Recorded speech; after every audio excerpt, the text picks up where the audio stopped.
and we have to really escalate the noise we make so that we'll be heard.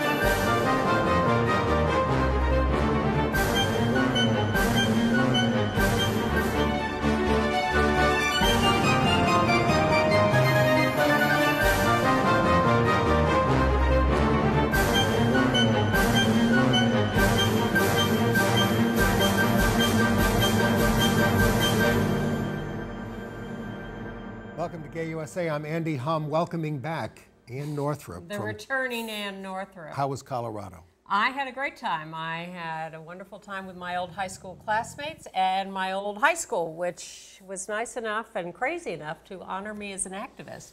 Great. Not something you often hear from a small private school in Denver. No. It was great. And mostly I want to thank Corey Johnson for sitting in for me last week. I appreciate your help, Corey. Thank you. Thank you, Corey. We do have an alert for our free speech viewers that once again, free speech is going to be going into pledge mode April the 22nd through May the 12th, and we'll be giving us just one telecast a week on Saturdays at 11 p.m. Eastern Time. But you'll always be able to get us on a podcast. We have an audio podcast and a video podcast now. We're on Blip TV and we're on YouTube, so you should be able to find us. You can't avoid us is the real answer. But thank you for hanging in there, especially as we work out the kinks in the podcasts. But go to gayusatv.org to find the podcasts and subscribe to them or just find them individually. In the news this week. We have news? 5 more Democratic U.S. senators came out for same-sex marriage just in the past week, leaving just 3 Democrats who don't support it and a lot of Republicans. Well, there was the Republican ex-senator who came out. More on that later. Maybe you could guess. Meanwhile, we're following the progress of the debate over immigration reform, and it looks like the first version of the bill will not include LGBT couples or, well, maybe undocumented immigrants. Foiled again. We told you last week about Cardinal Dolan's statements about the church needs to be more welcoming, but just not about sex or anything, or civil rights or anything. Yeah.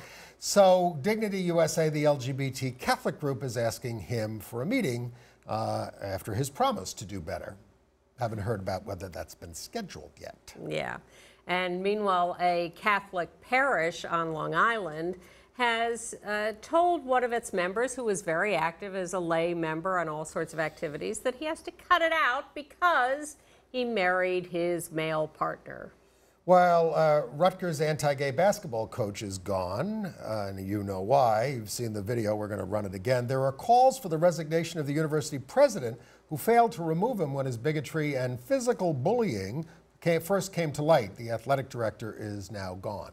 This is a very interesting and mysterious story.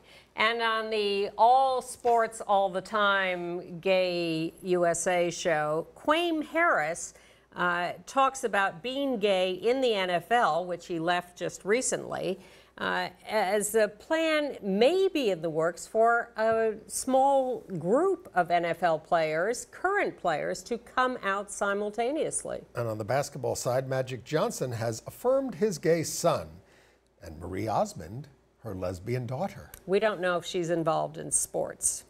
There was a lot of revisionist history this last week on Ronald Reagan and Margaret Thatcher. We will set the record straight on these 2 anti-gay leaders. And we will review the Cyndi Lauper Harvey Fierstein musical of Kinky Boots and a magic show with heart.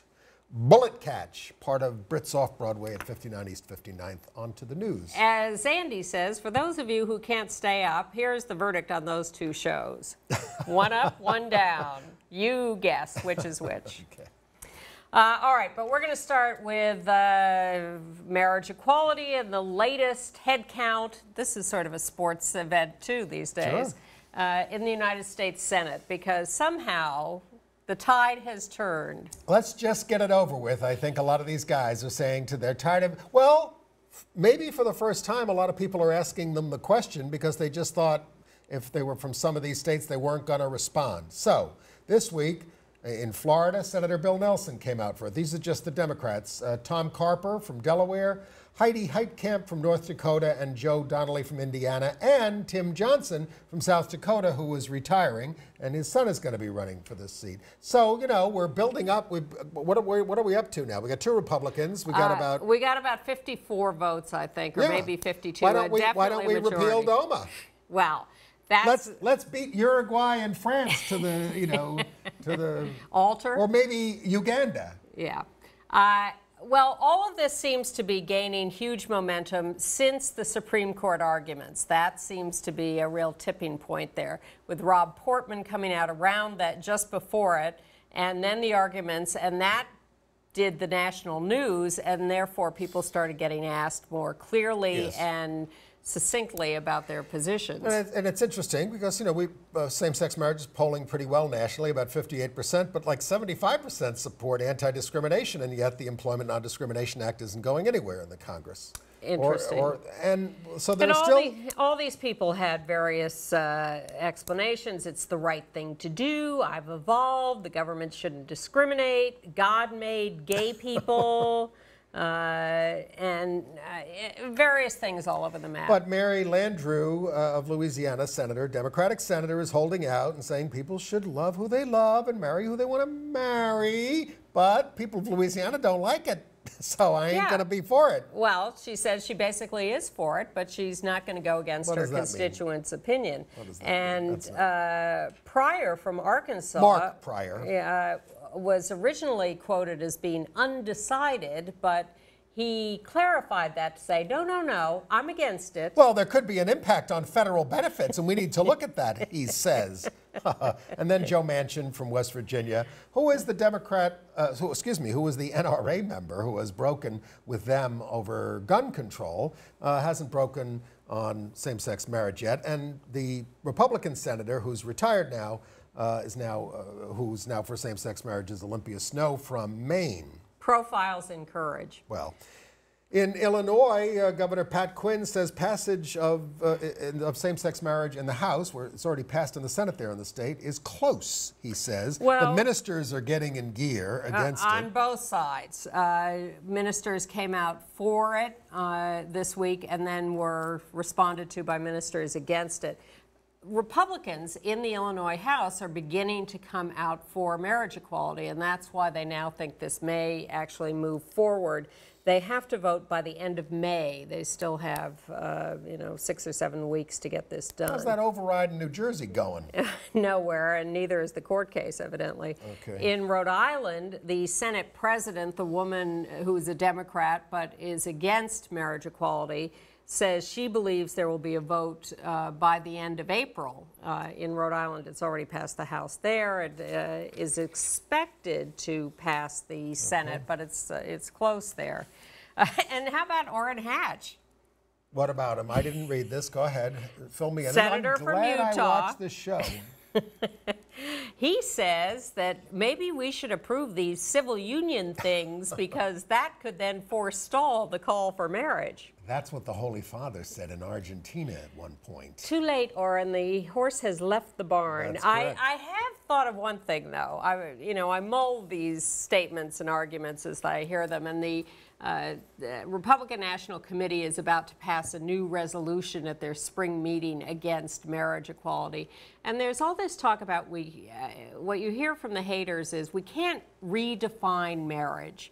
And that has always bothered me as a phrase because it's utter nonsense. We'll run a tape from one of the haters, and it turns out to be Jeremy Irons, who I thought better of until now. But this, we sit here and we say, redefine marriage. The strange thing is that we're jumping into the traditional definition of marriage. But then I thought about it and I thought, well, you know what? It's not that we're trying to redefine marriage, but we are redefining gay people.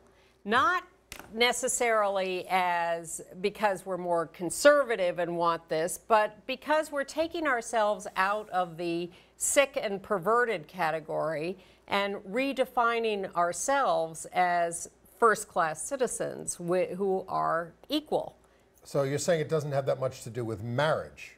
it has more to do Well, with I'm saying being marriage- equal members of society. Well, I've always thought that that was the point in arguing for marriage, that it will extrapolate into much bigger things. But what I'm saying is that we are not redefining marriage. Marriage may be redefining us. I mean, yes, to some extent. I mean, I mean, it's going to take some time to sort all this out. I mean, it's only as new as cell phones and whatever the internet. Alito said. But you know, it'll be interesting to see how gay male sexuality, in particular, is going to change in terms, because, you know, I knew a lot of guys who had very committed relationships that were open relationships. Many years there are, of course, non-gay people who have this as well. I suggest it won't do a thing to change gay relationships. I think what it does is change us in the eyes of people who have previously seen us as sick and perverted and second class at best. Stay tuned to Gay USA for updates on that. On the other hand, as much progress as we're making on same-sex marriage, and you would think with all the senators in favor of it now, that they could keep us in the immigration bill so that binational couples would be covered. Rachel Tiven of Immigration Equality is telling us that it's, you know, it looks like it's not going to happen. We are not expecting to be included in what they call the Gang of Eight bill, which are the people negotiating this thing. Yeah, but that's only the beginning. It will go to the Congress, and as someone pointed out, we weren't expected to remain in the Violence Against Women Act either. And Pat Leahy, the senator from New Hampshire, Vermont, is running the committee that will first take up this bill, and he's one of the main introducers of the Uniting American Families Act.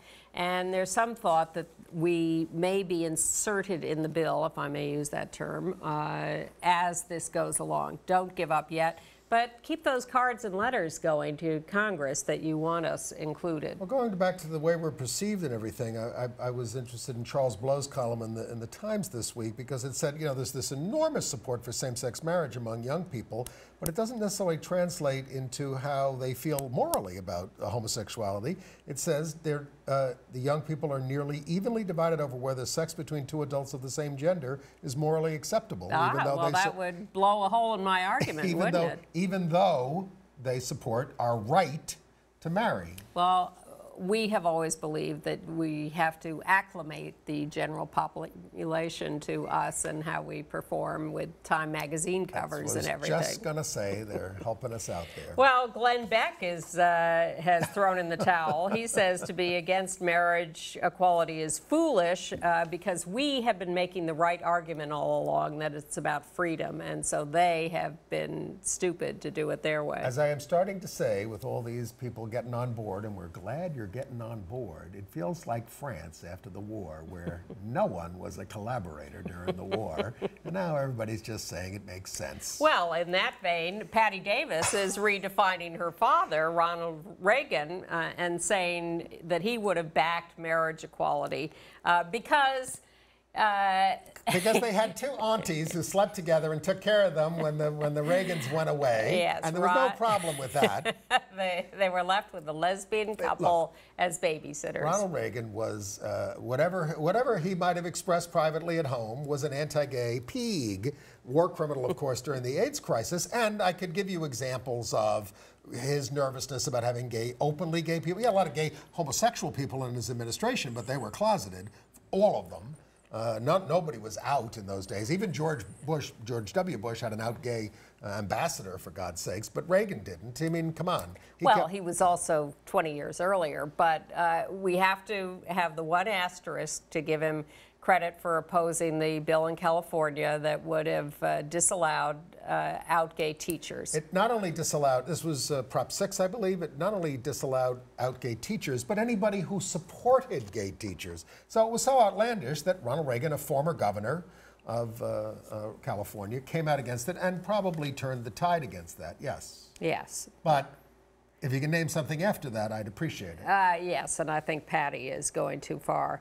But we, like Cindy McCain, we wonder what's going on in her household.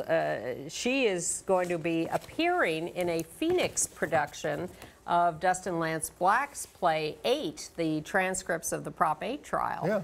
Now, she's been in favor of marriage equality publicly for quite a while, but you know, is there a clothesline with a blanket over it in the middle of the living room? Come on.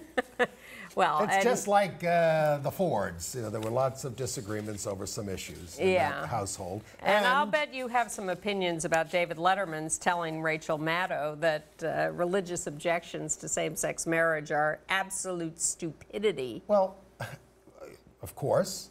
But my problem with Letterman and all the other people who do these, to Jay Leno, all these guys, Bill Maher, they all say they're pro-gay, and you ask them, they're all pro same-sex marriage, but they still tell fag jokes. Yes, they do. As cheap jokes Yep. all the time.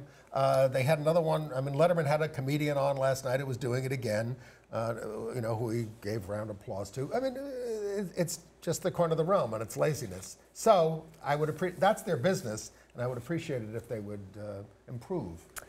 Bisbee, Arizona has legalized civil unions as a revolutionary move, so revolutionary that the Attorney General of Arizona is going to sue to stop them, saying that they cannot do that on their own, that state law must prevail. I don't think that that's true. Well, we'll see. It'll play out in court. Yes. And Because don't forget, Arizona's the state that did, when they put up a thing to ban civil unions and marriage, voted no. It was the first time a state had voted no on something like that. And then they just reduced it to marriage, and people voted yes. Yeah. So that would seem to imply that you could do things like this. But this is one town doing Yeah. it, and he's saying that, no, it has to be the whole state. But you know, that's played out in civil rights laws a lot of times. Now, sometimes in a state legislature, they actually pass a law that says a locality can't do something like that. But even when they passed the New York gay rights bill, they tried to bring a lawsuit saying, well, the state doesn't do that, so you can't do that. That ain't true. You can always do more. You can't do less. Well, but you cannot, no city or town has legalized same-sex marriage to the exclusion of the rest of the state. This is civil unions. Yes. This is something else. We had domestic partnerships in New York before we had marriage in New York. Good point. Okay. But in Oklahoma, there's very little debate there. The House in Oklahoma passed a resolution 84-0 supporting the Defense of Marriage Act. Wow. Little message to the Supreme Court. Of course, half of the 29 Democrats in the House walked out rather than vote against it because they didn't want to be on record so that their opponents could use that against them in subsequent elections. Yeah. Sodomy is in the news. In Montana, they are finally voting to get rid of their sodomy law. 38 Republicans voted to keep gay sex a felony. Now, again, it's unenforceable, but it's on the books.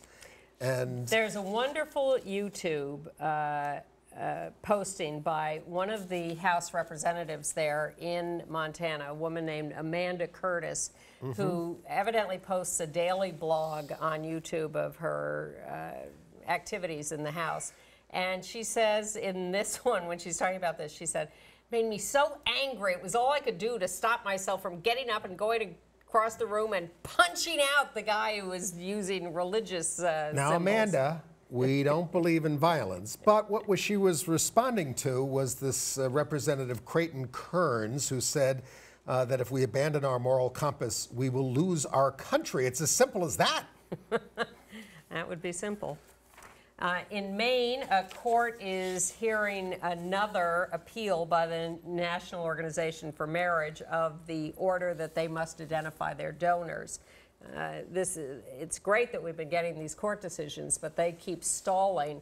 They have like 3 donors who have given them hundreds of thousands, if not millions of dollars, but they won't say who they are. Probably the DeVos family. Yeah, it's probably one of them. Who do Amway and other products. Yeah, but they're fighting this in court still, and the courts are telling them you have to disclose your donors. Well, our friend Fred Karger is the one who's been exposing and pushing on a lot of these things, and he is conducting a national campaign against Amway, if you have any desire to use Amway. They just opened up their first retail store in the world at Citi Field, where the Mets play in New York.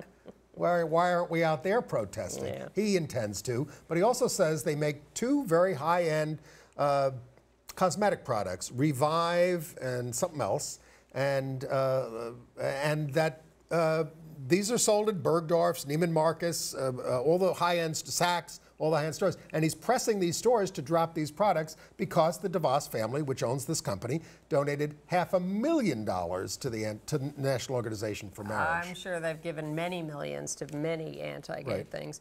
And in other election rules news, a Republican who's running for the Senate seat vacated by John Kerry in Massachusetts has asked the Federal Election Commission to treat married same-sex couples the same as opposite-sex married couples in allowing them to make a donation that is big enough to be counted for two people. Right.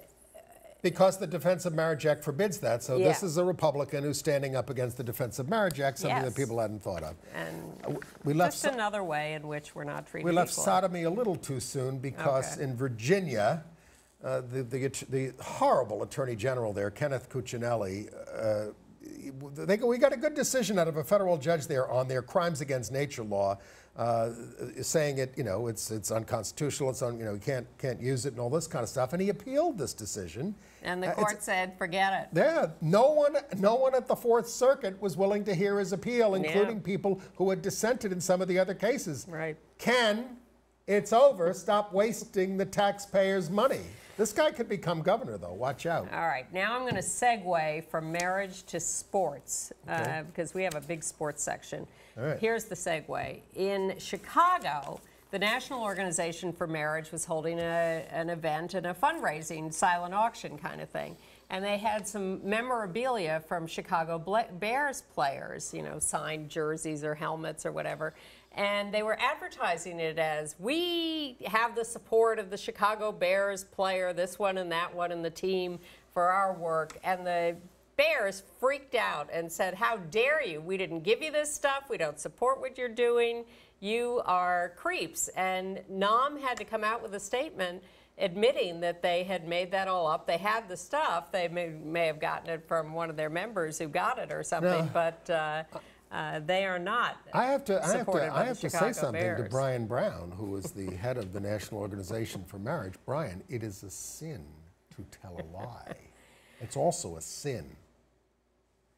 Anyway. Well, is it a sin, moving along, to throw basketballs at your players when you are the coach of the team and to engage in homophobic rants? Yes. And is it a sin to be the president of the university and when you're alerted to this, not take the time to look at the tape?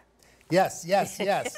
I'm imitating Bernie Sanders, who I also thought was getting out of hand on Bill Maher when he was making his gestures in front of one of the Huntsman daughters the other day, and she kept putting his hand down.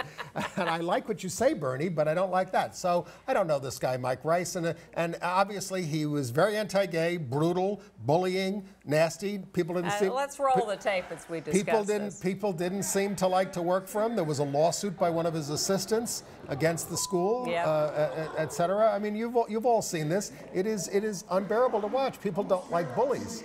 But the question is, when did he end the behavior? Yeah. He was fined. He was suspended.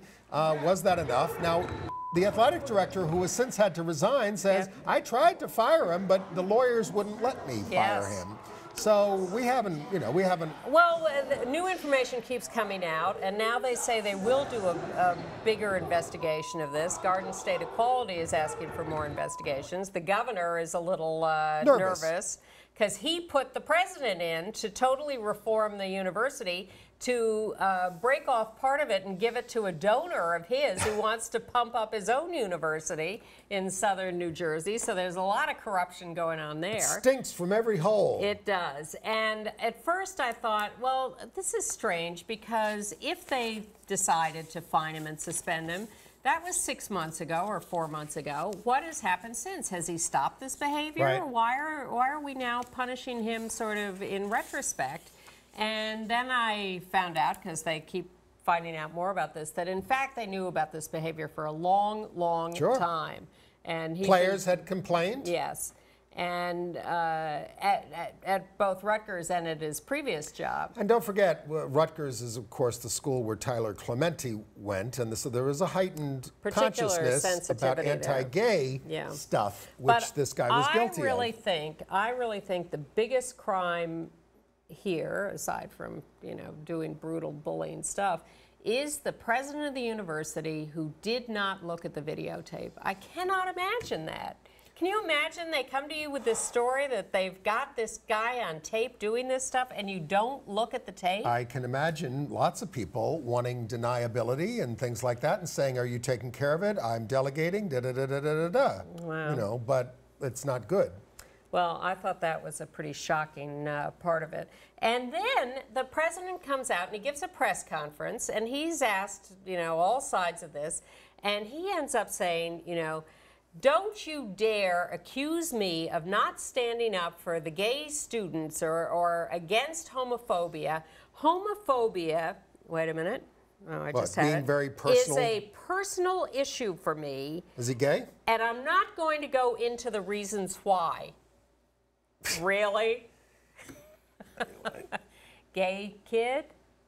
We don't know. Wife ran off with another woman? We don't know. We don't know because he won't tell us. Right. Because he's not homophobic. Right. Yeah. Well, one of our greatest allies, Brendan Ayanbadejo from the Baltimore Ravens, was cut by them. And at first he thought it was because of his outspokenness on gay stuff. The team says absolutely not.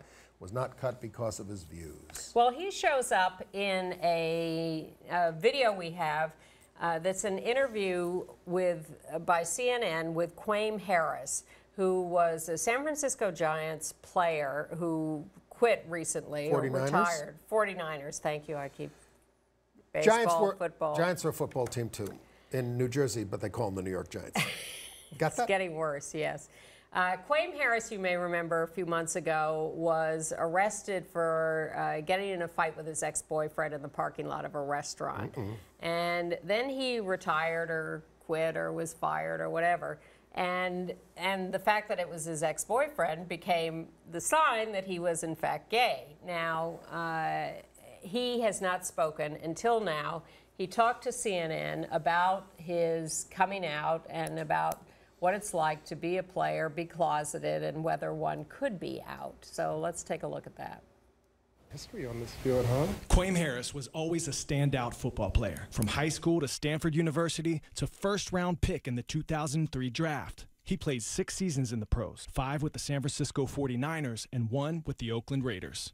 I loved football. Football provided me with some experiences and some opportunities that I wouldn't trade for anything else. But at the same time, the cost was great in asking me to not speak candidly or be able to be open about myself in this complete manner. Harris is gay. He says he's always known this, but concealed it until recently. I wasn't publicly out until about, I don't know, beginning of the Super Bowl when it was publicized. It was publicized after an alleged altercation with an ex-boyfriend outside of a restaurant. Not long after, current 49er Chris Culliver made this comment on Artie Lang's radio show. They don't got no gay people on the team, they got to get up out of here if they do. Culliver ultimately apologized, but the sentiment is not uncommon in the sports world. Last baseball season, Toronto shortstop Yunel Escobar was suspended for 3 games for a gay slur written in Spanish in the grease under his eyes. Escobar apologized as well. But it does explain why no player in any of the 4 major male professional sports in the U.S. has ever come out while playing. Did you ever consider coming out while you were a player? Man, no, not while I was playing. I didn't see those 2 things as being compatible. But now when I look back in hindsight, if I could have done it differently, I would like to think that I would find the strength or find the fortitude or the grace to kind of make the hard decision. Fawn Yacker and Dee Mossbacker started The Last Closet, an organization to encourage the end of homophobia in male pro sports.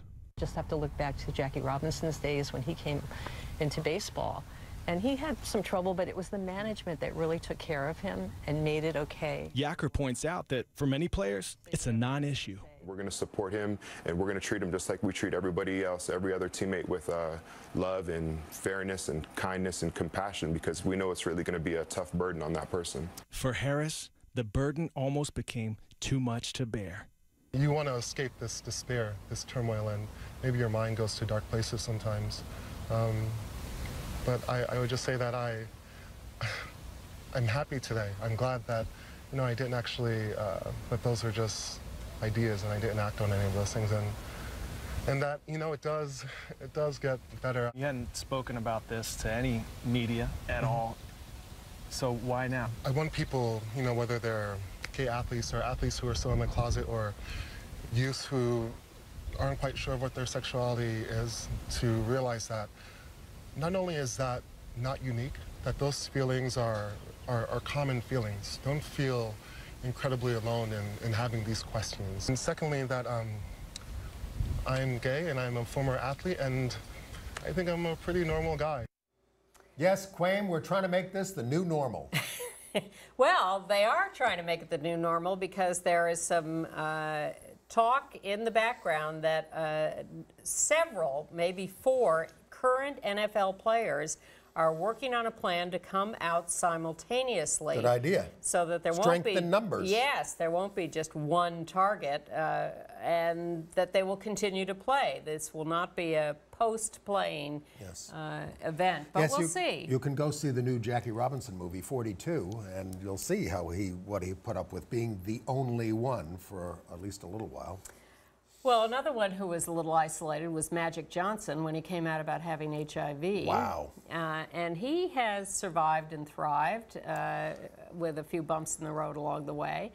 But this is the most heartwarming thing I've seen him do in a long time, this support of his son, EJ. Well, what happened is TMZ captured the son walking along the street with his hand in hand with his boyfriend, and the and kid, a pink handbag in the other hand. and the kid handled it very well, very coolly. There was no confrontation. So people are now asking Magic about how he feels about his son EJ, and we have a tape about that.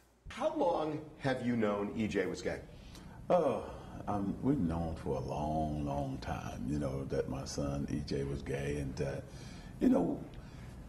it's interesting when you're his parents, and we finally had to sit down and talk about it, and I told him, look, I'm gonna love you regardless, just let me know, are you or aren't you? And then finally he just said, yes, I am. So you initiated it? Yes, because he wasn't gonna come to me with it, and so I think Cookie and I just said, you know what, we should sit him down, because also we want to protect him too, and so I just took him through the birds and the bees talk and make sure, hey, you protect yourself, protect your partner. And then also, what do you think about what your friends and people are going to say once you tell them, or have you told anybody? So at that time, he had really never discussed it with anybody but his 2 closest friends. How old was he? And he had to be about 12, 13 years old, 14 years old, and so it was, I think, a hard conversation only because he was so young, and what do you tell him at that age, and what do you say to him? And so, but other than that, I told him, hey, we are here to support you, man. We're gonna love you no matter who you are, what you do. We just want you to love yourself and also make sure that you have all the information. And that's what I wanted to give him, just provide him with advice and guidance. Did you become a confidant of his as he was coming out more publicly? Yeah, in a different way. It's interesting. When I showed my support and love for him, and I told him, hey, I'm good with it. Just be you. He went like, because, okay, Dad is okay, because he really wanted to make sure I was okay. He wasn't worried about his mom. He was worried about me. And once I supported him, then he could talk more about it. Was it because you were such a huge sports star and there was that kind of aura? Exactly. And I think he was worried about what would I think, am I going to change toward him or something like that. And I love EJ so much. That's my main man. So I told him, I said, nothing has changed.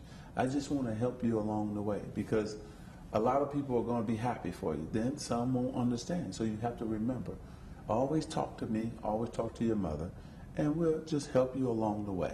Did he have a tough time? You know what? As time went on? As time went on, I think he really wanted to be out, but he was torn. Okay, should I come out and say I'm gay, not hold it? But actually, I would have to say that TMZ really helped him. This was a good moment for us as a family and a greater moment for him. I think now he's just the bubbly kid we knew again, and he's just happy that it is out. And when he kind of did it, you know, where we were on the street, you know, he did it in a way that was unmistakable, that he wanted to make that statement. Yeah. You know, Harvey, young people struggle, right? They struggle, especially when you're sitting there and you know you want to tell the world, but he just didn't know how. He just didn't know how everybody else, not his family, because we already knew how everybody else was going to react. So I think he just said, you know what, this is my moment, this is my time. I'm happy to share with the world who I am. And I said, go, EJ, go. You know, I'm behind him 1,000,000%. This is really wonderful for him. Thank you, Magic. Wow. You know, there is no better explanation and example of how parents should react. It just breaks my heart when parents or coworkers or friends or whatever say, well, you know, I'm not going to bring it up. Let him or her bring it up to me. It is not a slur.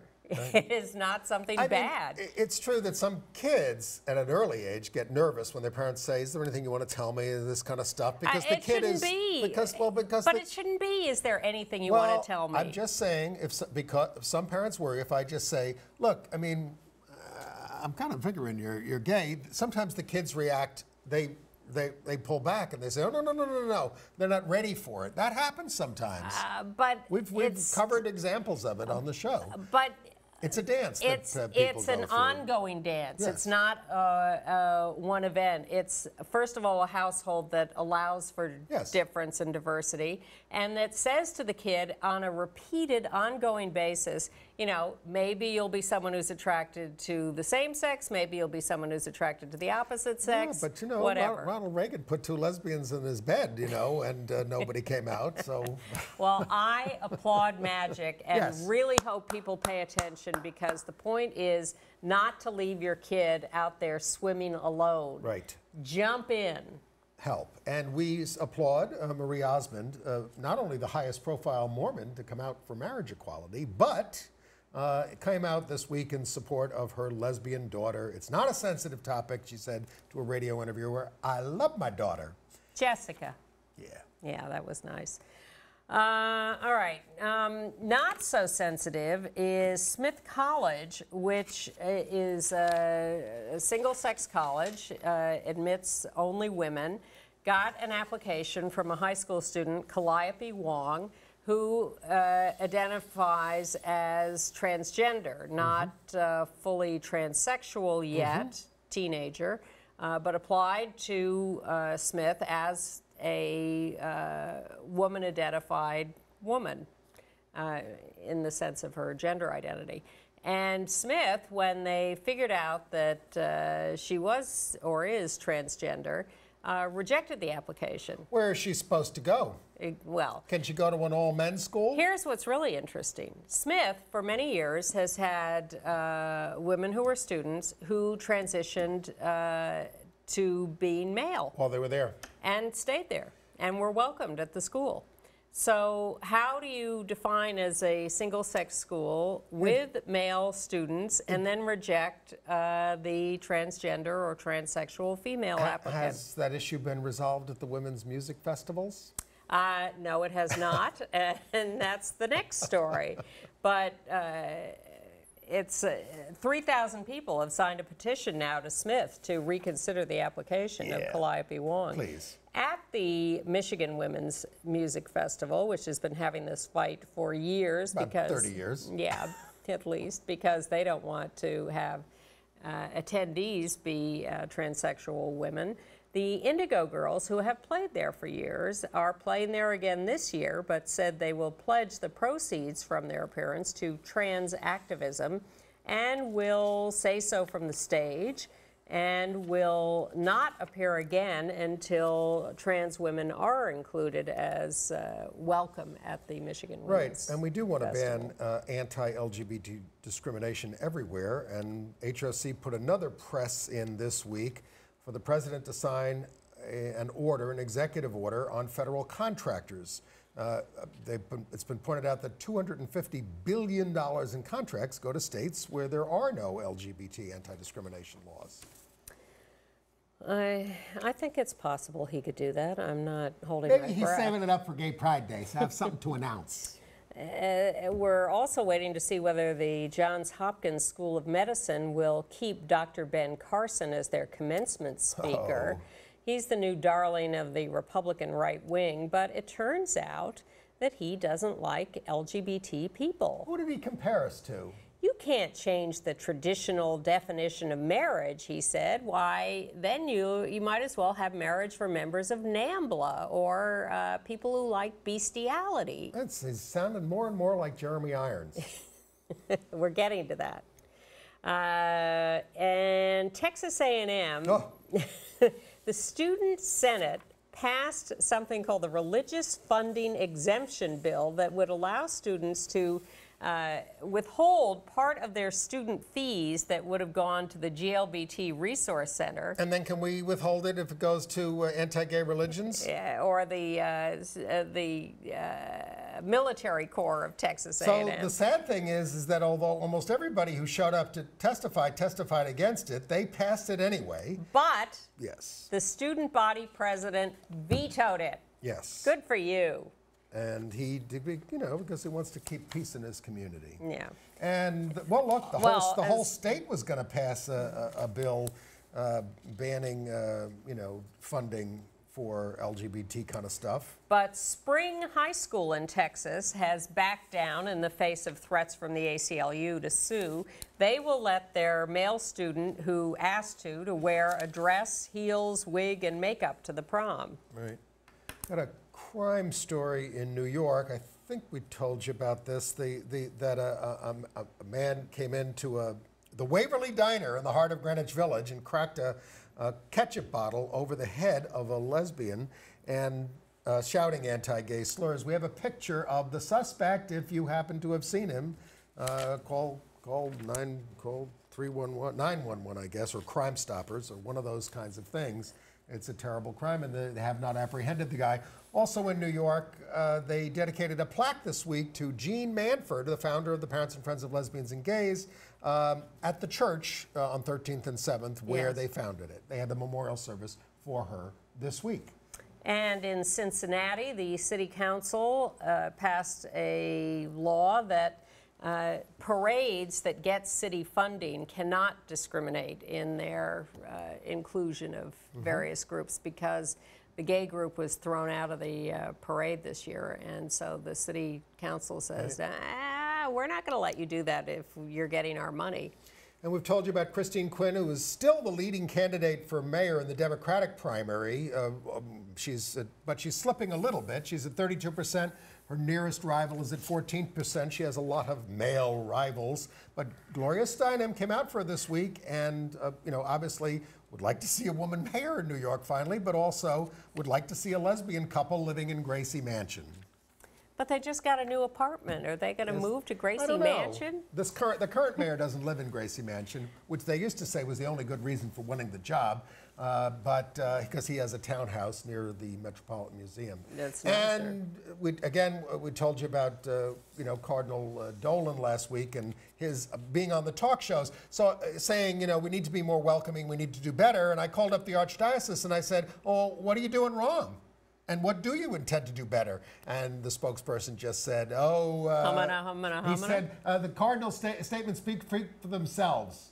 But Dignity USA has asked for a meeting, and he also said, well, we haven't gotten that invitation. So I got the president of Dignity on the phone with him, and there now he's going to pass it on to the cardinal. We'll see what happens. We'll keep you posted.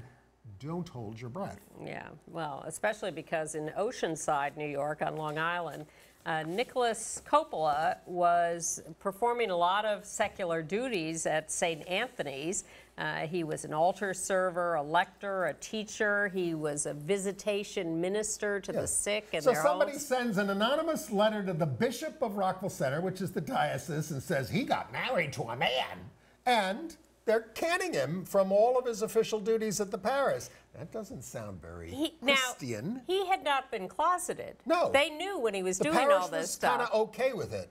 Yeah, but this is but the when he- bishop saying, get out. And Bishop when, William Murphy, by the way. When he got married, that became the tipping point. No, but I mean, it was the bishop saying I to the hear you. parish, I not hear the parish themselves. Although, you know, what you need to do, folks, when things like this happen is coalesce around the person and say, you're going to throw him out, you're going to throw us out too. Yes, you should all get up and I leave. mean, I was a Catholic Sunday school teacher in college, and I became president of the Gay Student Union, and people did come to the parish, the pastor, and say, you got to get rid of him. And he said, I'm not doing it. This was in 1975. Well, that's because you weren't married.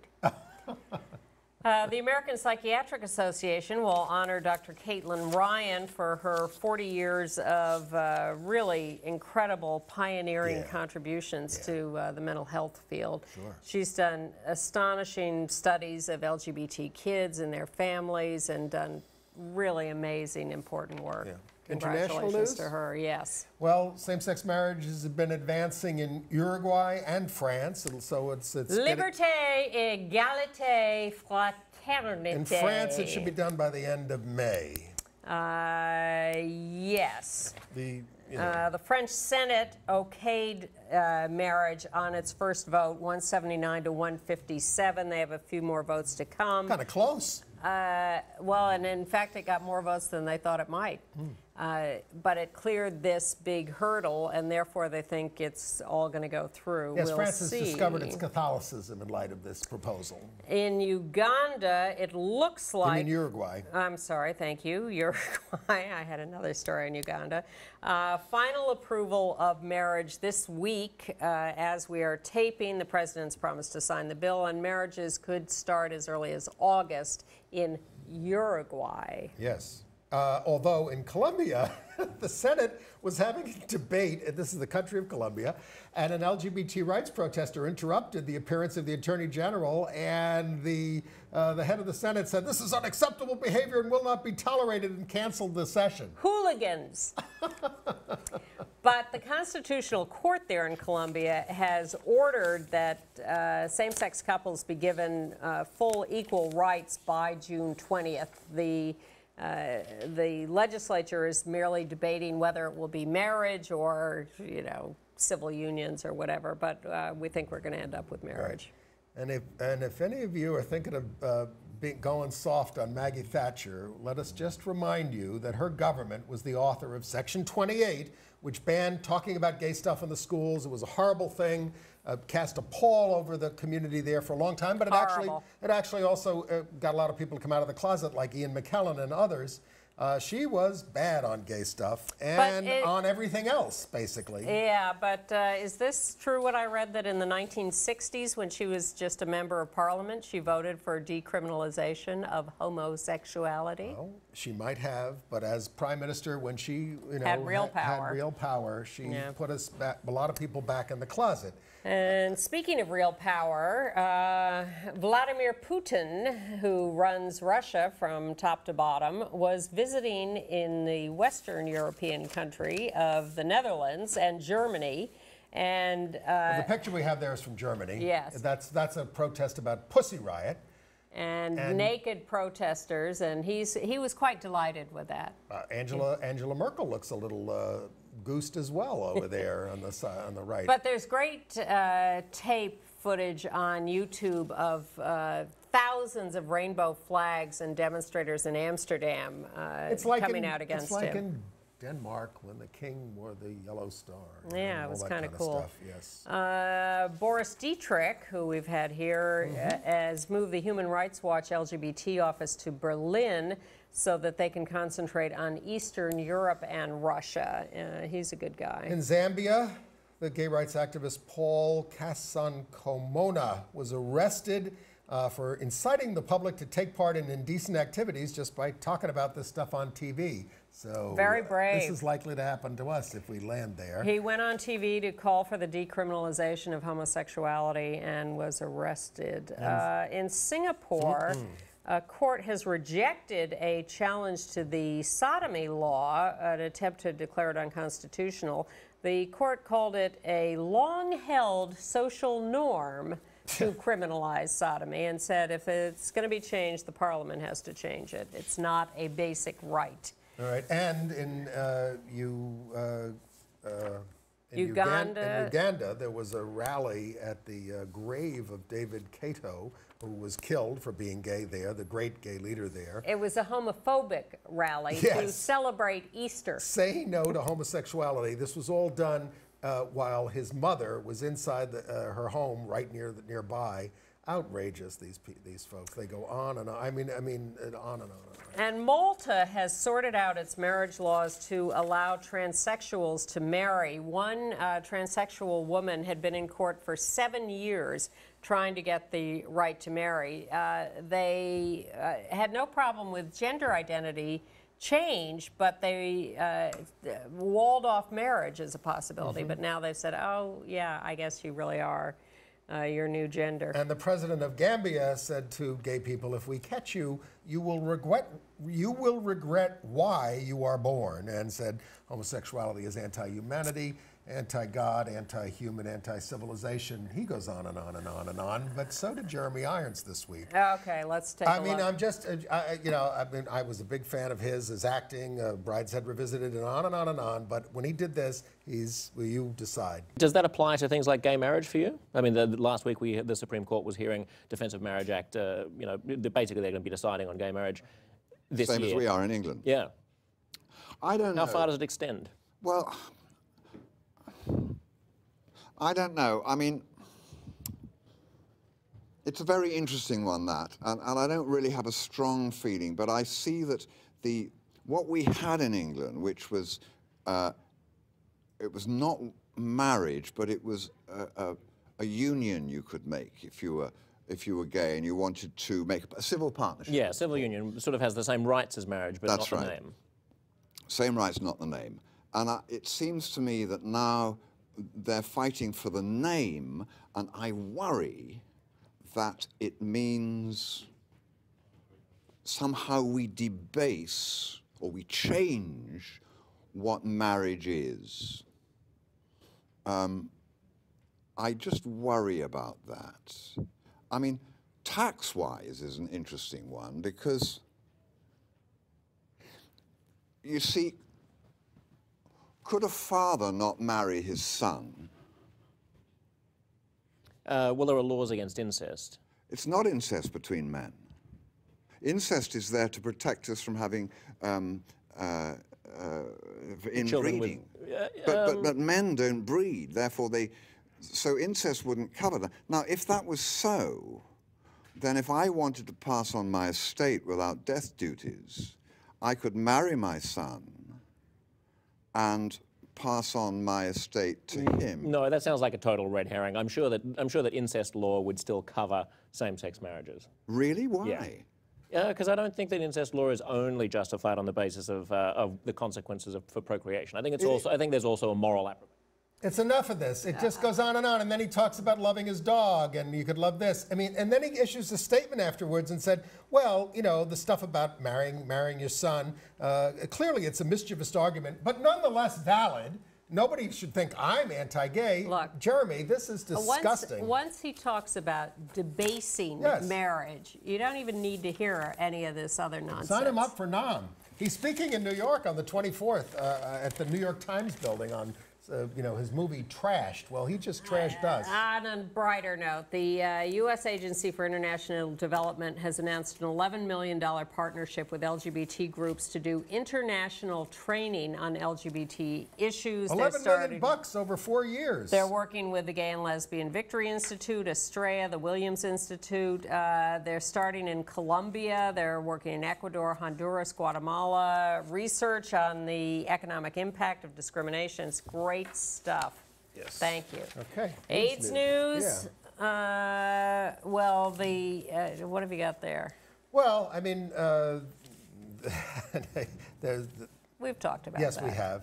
And with a new possible path to an AIDS vaccine, which way down the road. Which they said, one of the scientists said, yes, it's like one of those maps of the world from the year 1400. We still don't know how to turn this into a vaccine, which is Anne's point usually when they get these research breakthroughs. But it's interesting, and they're working on it. And as Andy pointed out to me, really the most interesting health news of the week was when the court said that the morning after pill has to be made available to everyone over the counter. Well, that's what the federal scientists told the Obama administration, and they because of the election, said no. So now they're being ordered to do it, and they're being told that they're capricious and arbitrary in stopping it. So it's got to be made available to everybody, and the only one standing up for that is Whoopi Goldberg on The View. We have lost the ability to be forthright and bold on almost anything. Yep. All right. That's true. Okay. Entertainment news. Yep. We went to see Kinky Boots. Yeah, we have a picture there of that's one of the better numbers in Kinky Boots. This was a great little British indie film. Watch the movie. Yeah, the movie is very, very good, and they wrap it up in a big Broadway musical, and they take a lot. I think they written lose by Harvey Fierstein, music by Cyndi Lauper. Yep. Although her lyrics are like the same line repeated about 100 times. So is the music. I thought it was really pointless. So, but anyway, then I didn't see the second act. I like Stark Sands, that it's got a rather smashing final number. And, you know, you want to support stuff where they're putting out positive trans stuff and all that kind of stuff. But, and I like Stark Sands, but I mean, it's not enough. Sorry, I wasn't able to like it.